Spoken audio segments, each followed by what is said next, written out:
What's up, everybody? I'm AD. And I'm Cherie, and welcome back to episode 10 of IBL. In Between the Lines.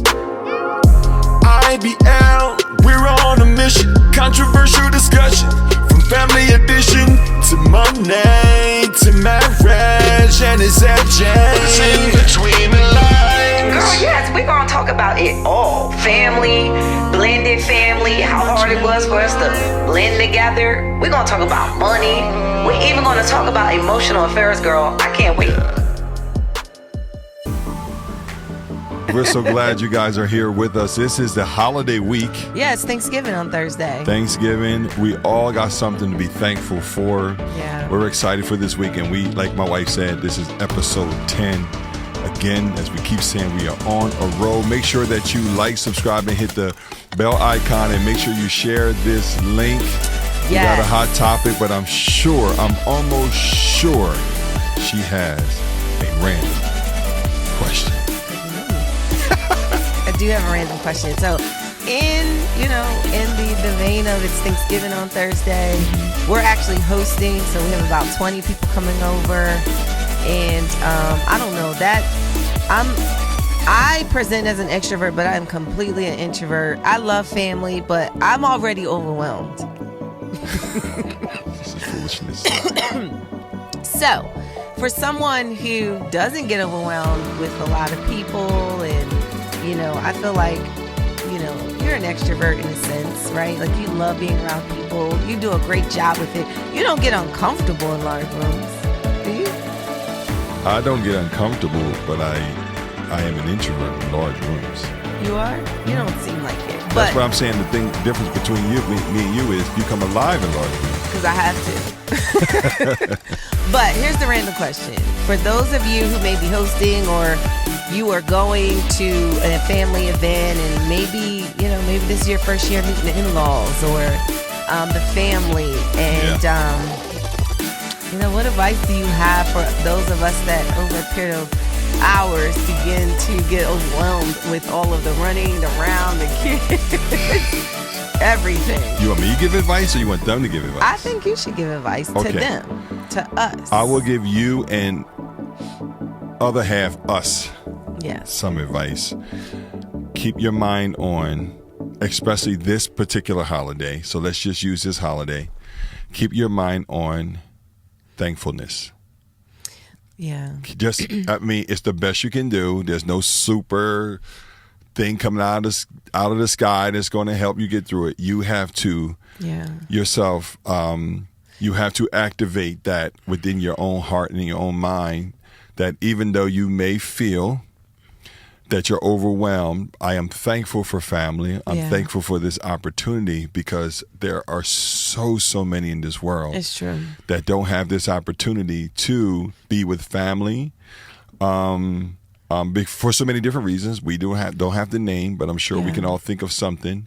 But even for myself, I'm sorry that this is lengthy, but even for myself, I've always had my family, but we weren't always able to celebrate Thanksgiving together, or we didn't have the meal because of the way we grew up hard. We didn't have the meal per se. So just keeping your mind on thankfulness. Lord, thank you for this opportunity to see my family another year, to break bread with them in fellowship. I know the house is going to be mayhem, but thank God for the house.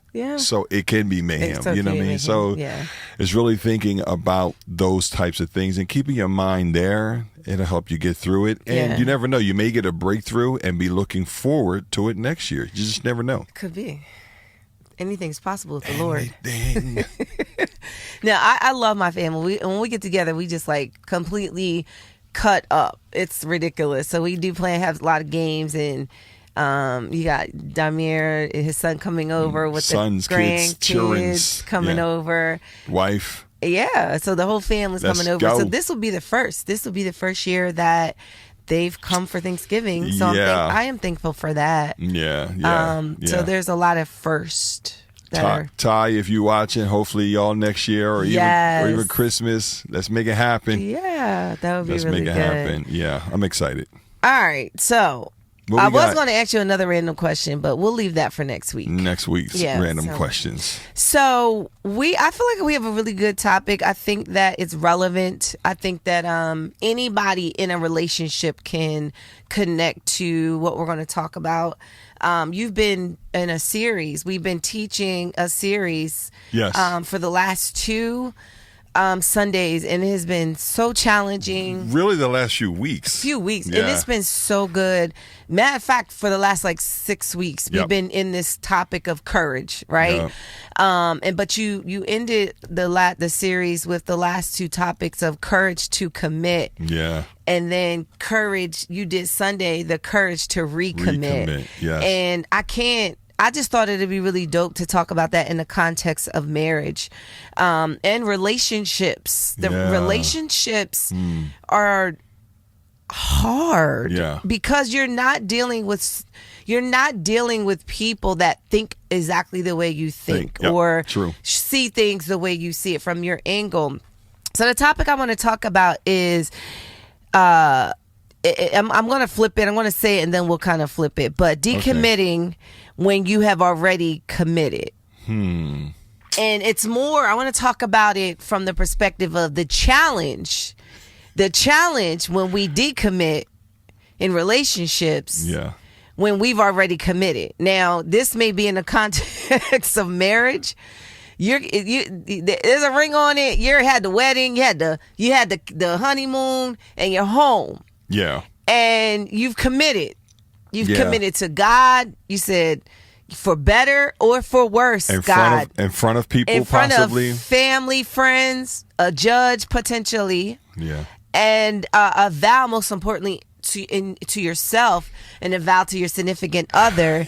And yet it gets crazy in the woods of marriage or relationships, and you're like, you find yourself decommitting. Now, maybe there's a decommission that doesn't look like divorce. Yes. You know what I'm saying when I say that? I got a word for it. I got a phrase for it. What is it? I use it Sunday. Oh. It's when you've committed, you've given your heart at the altar. Yeah. But then there's a place where you've retracted your pursuit. That's so good. I got a cold, y'all, so please excuse me. Yeah. But you've retracted your pursuit. And you taught that in a context, man. I was repenting. I was like, Father, forgive me. It was so good. It was so good. It's one of those messages that bring you back to the scripture that says, return unto me, oh God, the joy of my salvation. Yeah. Right, and reminding us of those first fruits. But in the context of relationships, let's talk about the dangers of retracting your pursuit. Yeah. My God. So we also should talk about first, probably, what do you think creates this attitude? Right. So let's talk about what creates it. Yeah. But before we talk about what creates it, let's talk about the signs to identify it. The signs. So let's talk about the signs to identify it. Then we'll talk about what creates it, and then we'll end with a cure. I like that. Okay. Yeah. So here's some of the signs. Like maybe y'all are married. Yeah. Maybe you're in a relationship, you're dating somebody, and are you guilty per se of being in the category of retracting your pursuit, of decommitting to this relationship? You're physically there. Y'all are showing up to parties together. Hee hee ha ha. Everything look gravy. Everything looks good. We've done that many times. Yeah, absolutely. We've lived a lot of our marriage in decommission, right? In decommission state. Yeah, and that's a good one. Triage. We're in ICU. Yeah. But it looks like we dancing with the stars. Yeah. But really at the foundation of, our marriage, it's fractured. It's breaking apart. Yeah. And so some of the signs that you're in a state of retracting your pursuit or you've decommitted in your heart to a relationship looks like signs that you've just simply checked out. Totally. Completely. So it's like what you said, you're there physically, but you are absent emotionally and mentally. And mentally. Yeah. Right? It's like It's like you're living in the same space as a married couple, but you're mentally married to something else. Or nothing else. Or nothing else. Yeah, absolutely. Really, that's probably what I should have said. Or, right? And so you've given your affections to other things, and sometimes people do it on purpose. Why? Well, let's not get into that yet, because I can go somewhere. So another sign is, this kind of goes with what you're saying. You're apathetic, which is indifferent. You know, if you're not familiar with that word, apathetic, it's just apathy just sets in, where, you know, you don't care if he or she sleeps in the bed with you or not. You don't care if y'all have sex or not. Whatever. Right. Everything is whatever at this point, right? You're no longer trying, right? You're no longer trying. You're no longer working. You're no longer pursuing. I guess that has to keep coming up. What are some other signs that you're thinking of? I think you hit the main ones on the head. I think the pursuit goes to every area of your marriage. And so I think that is the word for the hour right now, is pursuit. Like you're no longer pursuing. You're no longer trying to win the person's heart. That is something that's another topic. What's the importance of continuing to do that? Oh my God, yes. That sounds tiring. It does, but you still have to pursue. Not in a like, babe, okay, let's talk about it. You still have to pursue, right? But that pursuit can't stop. It's not just pursuing sexually. How can you continue to increase your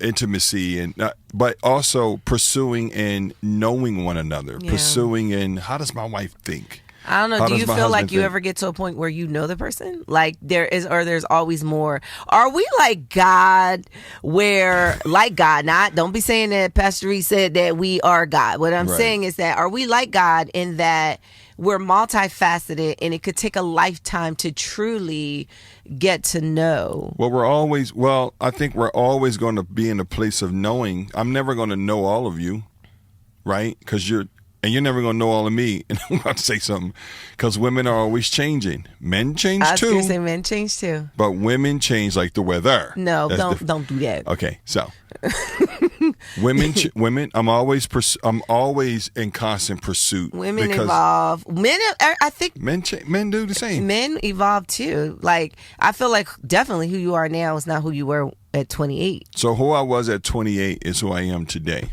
No. I'm gonna drop my phone. No, you're not.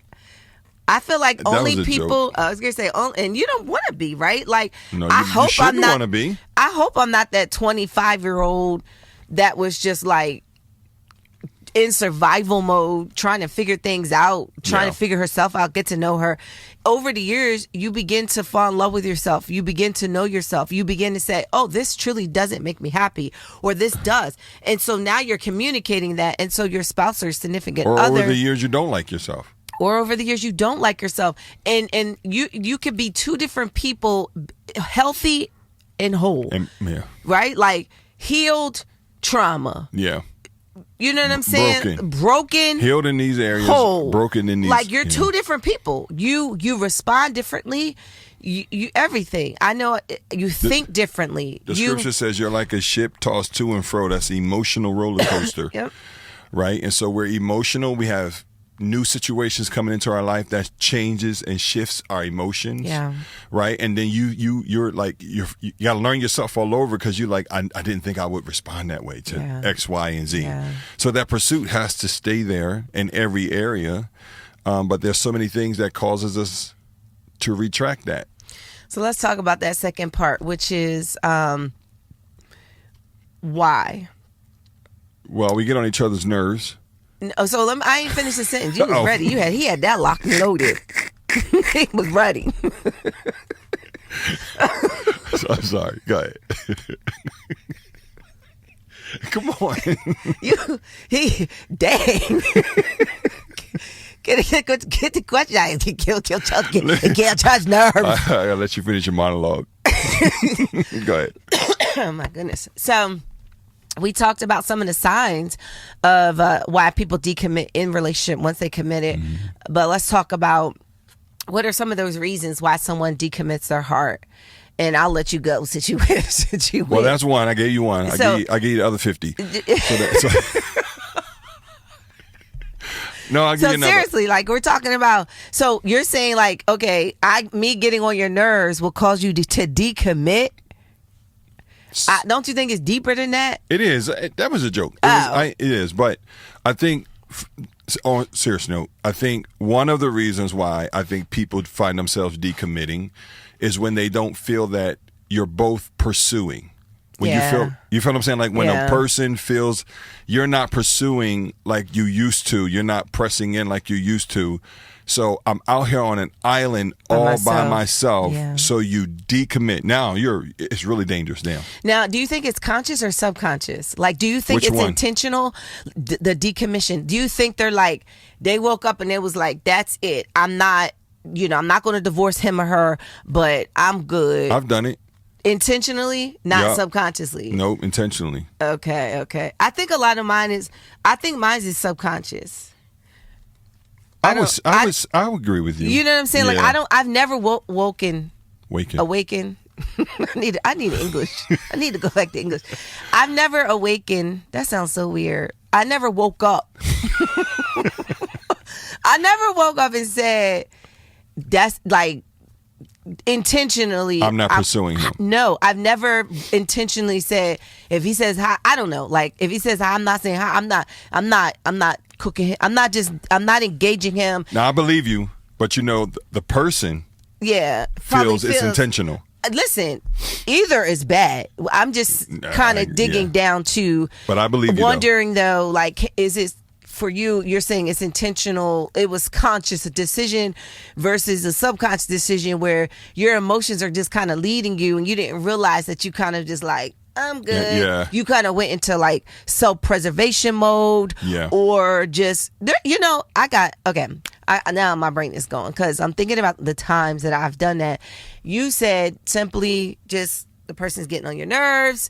They're not pursuing with the same intensity, and you're just kind of out there by yourself, and that's valid, right? Mm-hmm. Like that's tiring. It's tiring to not have love reciprocation, joy reciprocation, happiness reciprocation, all those things. Even though you don't own my happiness and I don't own yours, right.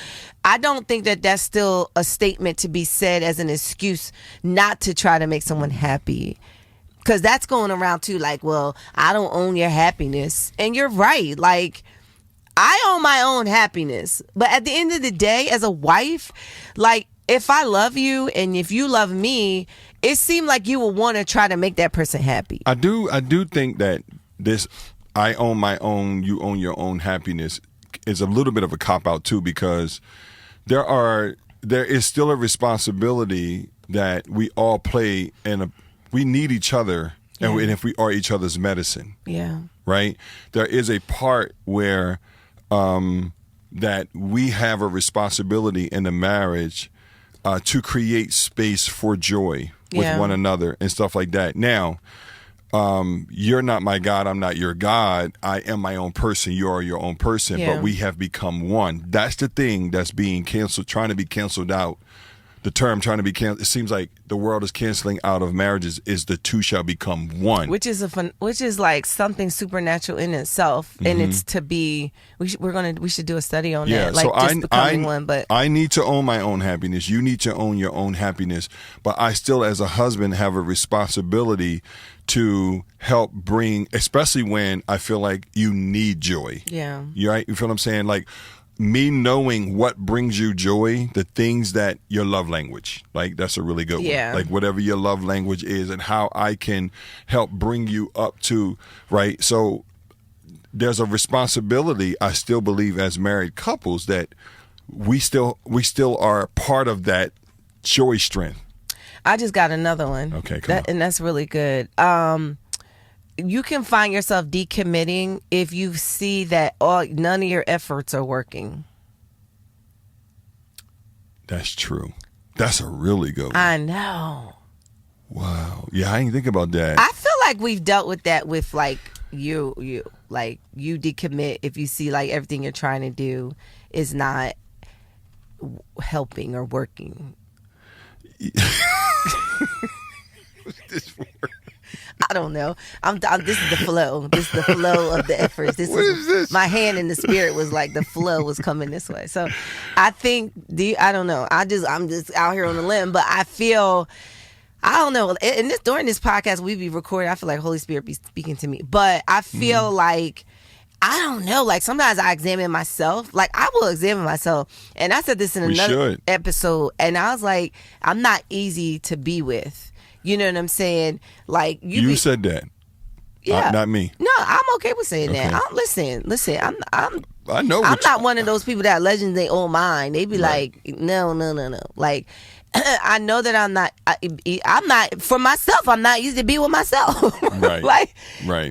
There are times where I'm like, I don't know if I like you, like the way you're responding and acting and feeling in this season. So if I got issues with myself that I'm trying to work out, absolutely, then I know being in a marriage with someone that's got to interact with me is not easy, right? So I have seen different seasons where I feel like you are consistent in your efforts and pursuit and trying, and I could tell when you're frustrated and things like that. And then there's times where I'm like, I can speak on the other side of being so low in myself. Like this is where I vacillate to say that we do own our own happiness. I hear you. Because I've seen there are seasons where I feel like you were doing everything right. You were accommodating to my love language, but I still wasn't happy. And I just still felt empty. And this is this thing, y'all, like, whether it be depression, whether it be a spirit, for real, whether it just be a mental disorder. I'm serious. Real bipolar. Talk. I've never been diagnosed with bipolar or anything, but I'm just saying, like, there could be medical reasons why you just constantly feel low, spiritual reasons, you know what I'm saying? That spirit of oppression, anxiety, all that stuff is real. It is real. And somebody can be doing everything they could date that is right? But it's not working. It's not penetrating. It's not healing that part of you. So that's where you're talking about owning your own. And that's where sometimes I agree with, like, I have to own that you were doing everything right. Like, I have to be like, you know what I'm saying? No, look myself in the mirror and be like, the devil is a liar. You're gonna come out today. Like you're gonna get up out of this slump, so to speak, and begin to delve in those things that bring me joy. Right. Like going back, and I know for me is that whether it be worship or whether it be just getting in that quiet place with the Lord, it begins to restore my soul. Yeah. And I can always tell when, like, I'm not really disciplining myself in the one-on-one time, because I just become very disgruntled with life. I become like one of those people that you're like, you have everything, you know what I'm saying? Not really, but healthy kids, loving husband, ministry, great job. We literally don't lack for anything, but you still sometimes just feel empty on the inside. Right. I always go back to this is why sometimes we decommit. You could decommit because you're like, it ain't working. There's nothing that could please that girl. Those thoughts are real, right? Yes, they are. I'm going. I'm just going to quit or give up. And then on my side, when you're dealing with deep blows that I've dealt with throughout my life, in a sense, sometimes you could find yourself subconsciously decommitting because there's nothing on the inside to pull from. Like the well has become dry. Now, I have to own getting that well filled by the Holy Spirit, by other things, life. Yeah. Now, some of you may say, I don't decommit. And so let's just say, let's just use the word pull back. Yeah. Right. And so you may not say, I'm not committed. And I know that that's an extreme word, but sometimes your just pursuit of just keeping up with your affection with the person and just say, I'm just going to go to my room and I'm just going to chill. And now you in there for a whole 3 days. That's a form of decommitting too. It's still a form of that. I mean, you had to talk about me on camera. No, I'm just saying, like you just that ain't gonna work. You just disappear and just kind of like you're saying those actions is a form of decommitting. That's a form of decommitting too. Well, then I decommit a lot. And I'm not decommitting to you. I'm just decommitting to society. Y'all pray for this girl.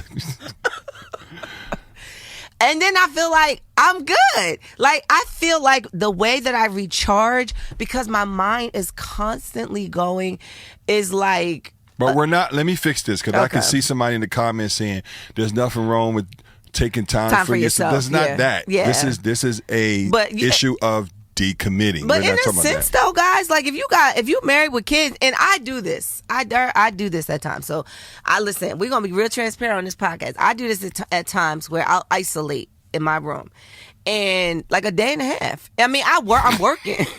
No, I'm up, I'm working. I'll come down, but emotionally in connection to the family is not there. And then I'll come out and I'm like, fine. You know what I'm saying? And then I'll need to go back. And I need to figure out how that my kids don't feel rejected or my husband don't feel rejected. That's right? Like that. Yeah. I can't be like, oh, well, y'all know I need 2 days to recharge. Like, beat it. Like. That's real talk. I don't want to be like that. Like, I don't want to be the cause of someone feeling like, dang, like, okay, like, I guess I'll check mommy out on Saturday.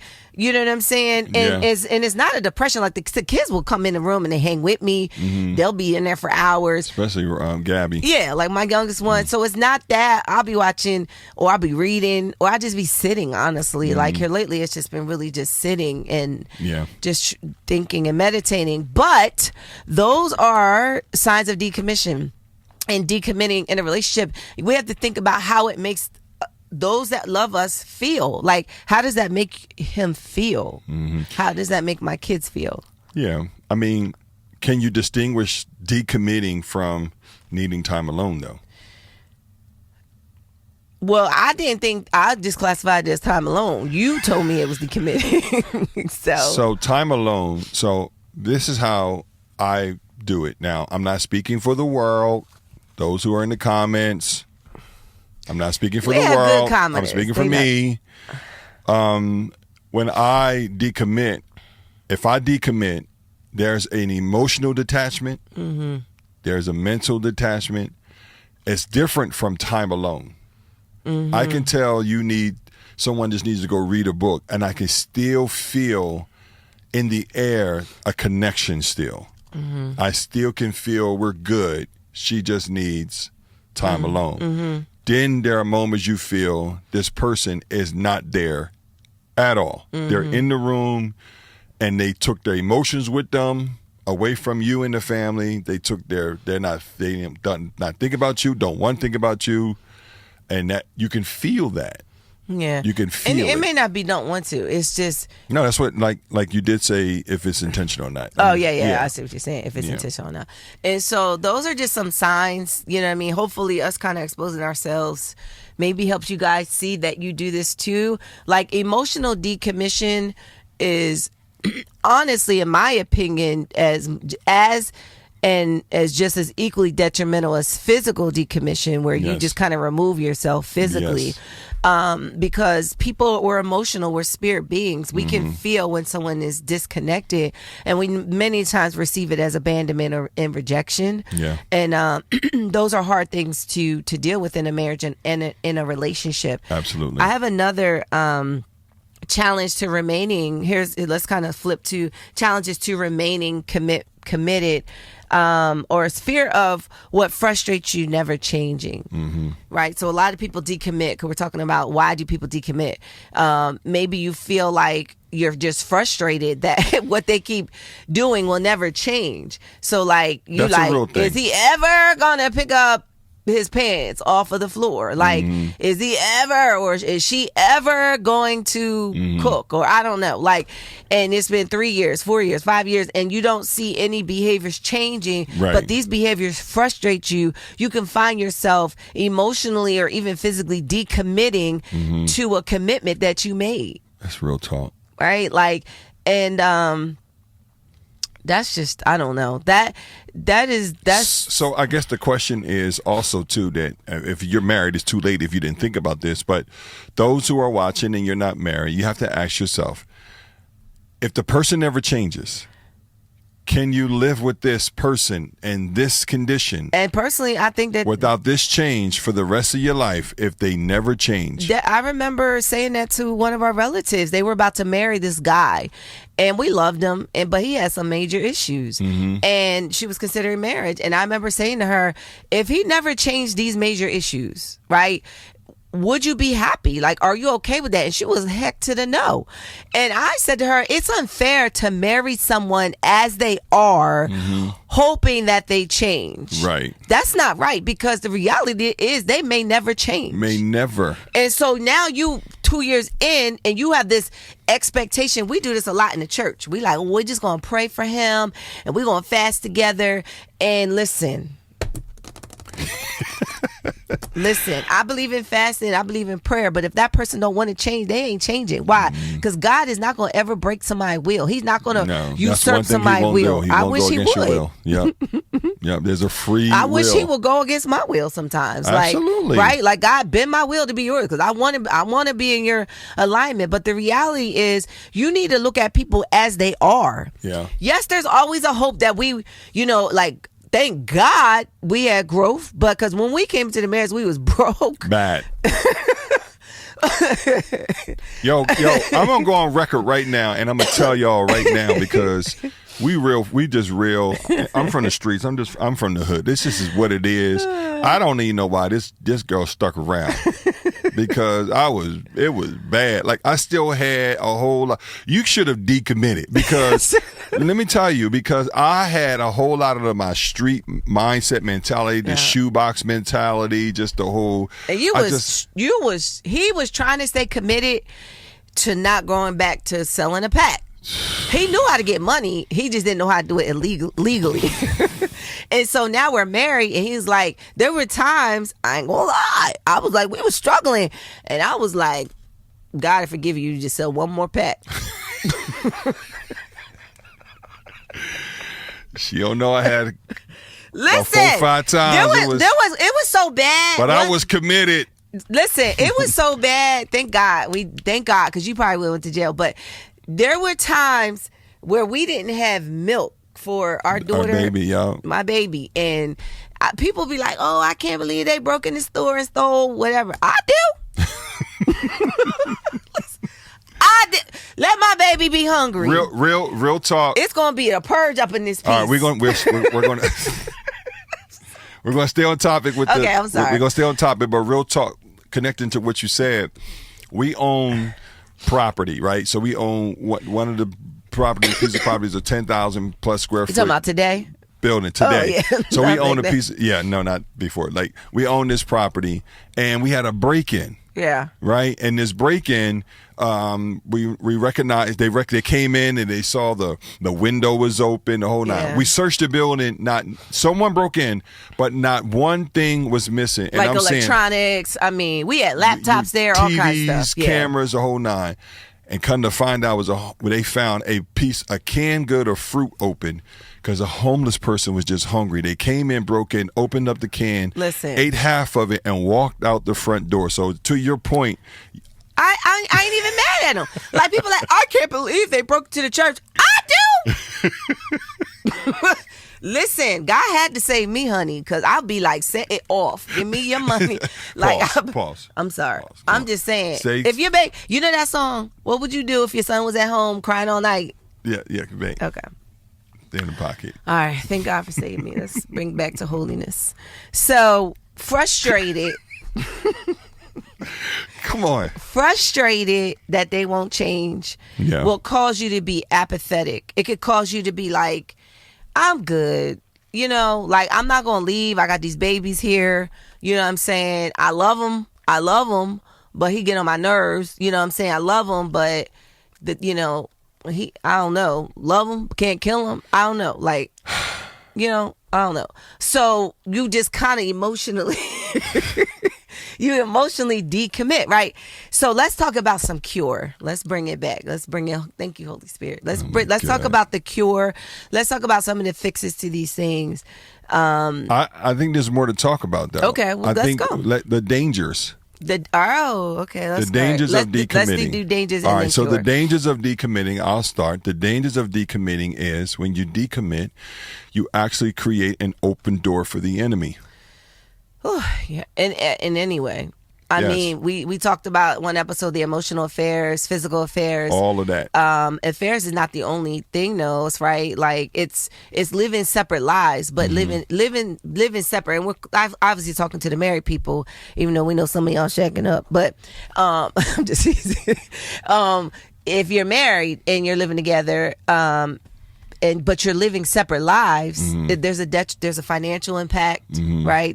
I'm not reaching out to him to ask for what he think about this large purchase or whatever. It just causes the spirit of confusion in your home. Yeah, it's bad. And now the kids if there's discord in the head, there's going to be discord in the body. Right? So the kids are going to be all disruptive. You're going to start to see them acting out and things just happening. And honestly, I really feel like it's an open door for the enemy to do what he wanted to do, which is steal, kill, and destroy your life. But it's also an open door when you decommit and you retract. Yeah. It's also an open door for you to have wandering imaginations. Yeah, because what are you thinking about then? If Wandering you're not thoughts. pursuing your spouse, then who are you pursuing? When you decommit, there are moments right there where you're unhappy. Let's just put it out there. Yeah. That's probably a moment when you're unhappy and you're probably thinking where you can be happy. And so you're vulnerable. Very vulnerable. So the dangers of decommitting creates that space right there for the enemy to come in, Yeah. right? And what does it say? Sin is crouching at the door, Yeah. right? And so There's men and women crouching at the door, too. that's sin. They are sin. But Cures. That's what. Say it again. Cures. Okay. Well, what's another danger? I think we talked about. Dangers of decommitting also can create space for whatever the friction is to grow stronger. And just never get resolved. Nope. Because I know, like, when there's a state of decommission, like, you just don't even have the energy to, like, talk about things. Like, you don't have the joy, you don't have enough joy strength per se to pursue oneness. You know what I'm saying? To pursue agreement. I always say this: you don't have the strength to wage war to pursue peace. Right. Right. And raging war may be, let's sit down and let's not get up until we have a resolution, or let's bring in a counselor. Right. You know, a lot of times when we could tell when couples are like just decommitted in a marriage, when we say, have y'all thought about marriage counseling? They're like, oh no, I just don't have the energy, or oh, I'm good. No, I don't want nobody in my business. There's so many excuses. But so you stop really having the strength to just be like, whatever it takes. There's a point in your marriage, like, I don't care whatever it takes. If it's counseling, hey, all y'all can know our dirty laundry just so we can be healthy. Right. But when you decommit, there's no reason to go to those lengths because you've decommitted in your heart. Yeah. You're not committed to the relationship. Yeah. And here's this vow. And here's the last thing. We break a vow to God. Like, God, you know, you may say, well, it ain't all that. Like, I'm not divorcing. But God is a God of motivation. He's a God of motive. He's a God of heart, right? Like, you know, the New Testament talks about if you even think about a sin in your mind, therefore you've sinned. When you think the grace is easier, God's saying, like, so a man thinketh, so is he. Yo. I am judging you according to your thoughts. Like, man, bro, I wish I had time to talk about don't that. do that. Sheesh.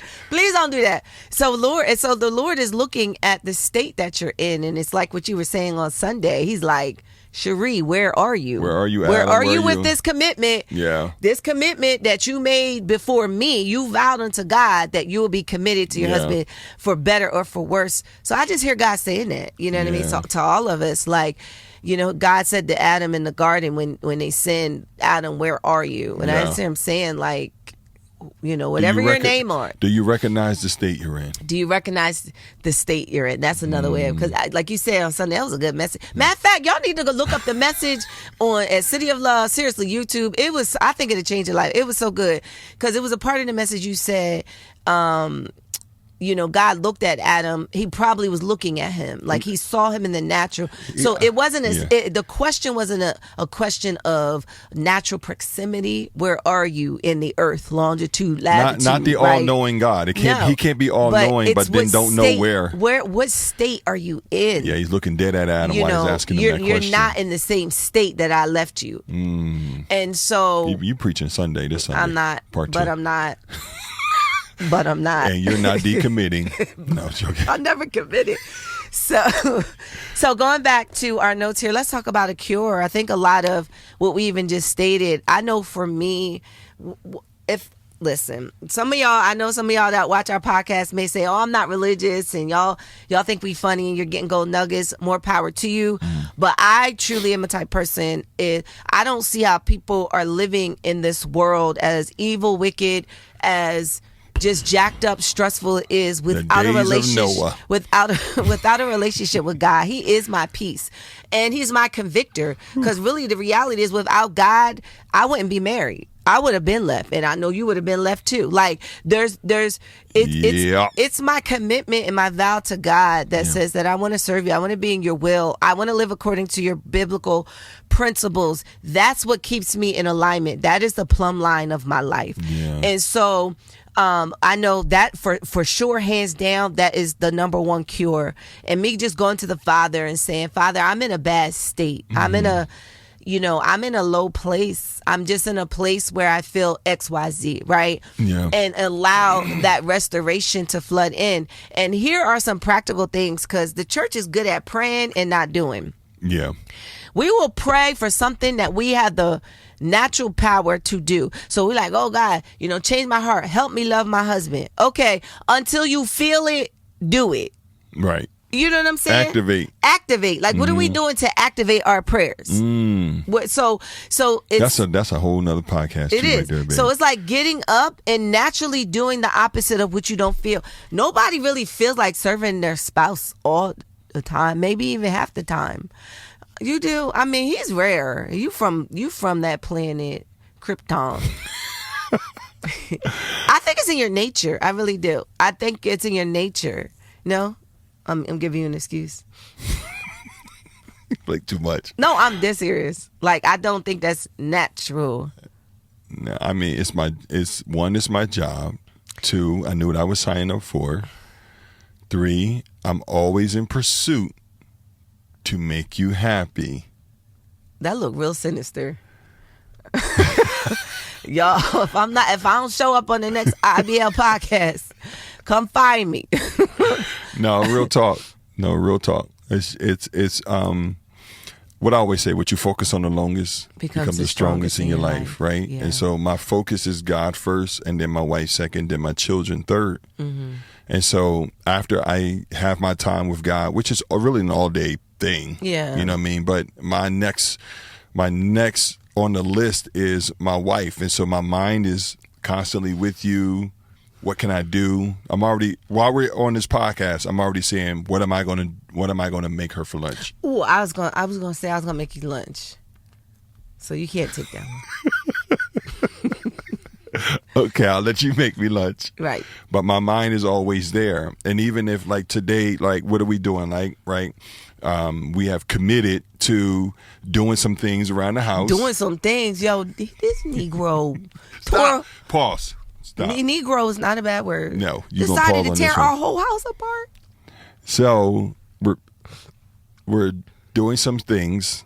And so you made me you made me lose my train of thought. Basically, girl. You were saying that it's an honor, it's your pleasure to serve me. Yeah, because there are some things you wanted done, so I committed to doing them. And I appreciate that, babe. And you wanted them done before Thanksgiving, and you told me this last week. So I committed, and I'm not going to decommit, even though it seems like we're in the middle of People a hurricane. Come over and be like, "What the heck going on?" So I know for me, like you talked about, just the heart condition, right? Being mindful of the pursuit, for me, it's, it's just doing the opposite of what you feel, which sometimes feels so hard. Like to me, it's easier said than done. I got something. Okay. If I constantly think about myself, I'm always going to be in decommitment mode. Always going to be in decommitment mode. If I'm constantly thinking about what I feel, how I feel myself, you're going to always feel like I'm decommitted because I'm always in my feelings about and what I'm and I'm responding to everything based off of. So that's why if I give my mind to other things, right? I think I need to learn that. That helps me. Maybe I'm selfish because like I'd be like, oh my God. I'd be like, oh my God, my neck, my back, my body. And my back. I had it like I feel like I get attacked in my body a lot. Like the enemy afflicts me with sickness. I'm breaking it. I'm trying to do something the opposite, but I feel like I'm sick all the time, and I'm not using it as an excuse. And so that in itself will make you feel low. Like some people have chronic diseases, and they're constantly in pain, and you're just like, I don't want to feel this way. I don't want to be this way. And so sometimes I'm not gonna lie. Like even to get up and comb my hair. Obviously, I'm working, but I wasn't on camera because I'm not feeling well. But I was like, I'm gonna get up. I'm gonna comb my hair, put some makeup on, you know what I'm saying? Yeah. And it's sometimes it's denying our flesh. Yeah. Not sometimes, most of the time it's denying our flesh. But I like what you said. There's two things. One is what you focus on the longest becomes the strongest in your life. Yeah. And obviously, like he's saying, we want to focus on God, true, but we definitely need to reserve our emotions and our affections for our spouses, because if you don't focus on them, then they become a non-factor in your life. I'm telling you, and then it's so a non-factor true. in your life looks like a complete decommitment. Yeah. And you maybe didn't go down to the courthouse to file, but if you live in that state long enough, eventually both of you would say, what are we doing? We might as well do it. Yeah. And so our hope is that some of these transparent tidbits will kind of awaken you. This is me sending some CPR, spiritual CPR to you, awaken you to wake up. You might got to just do something different. You might have to deny your flesh. Yeah. Might got to get some deliverance, some healing, some counseling. Listen, all of that. Yeah, I agree. All of that.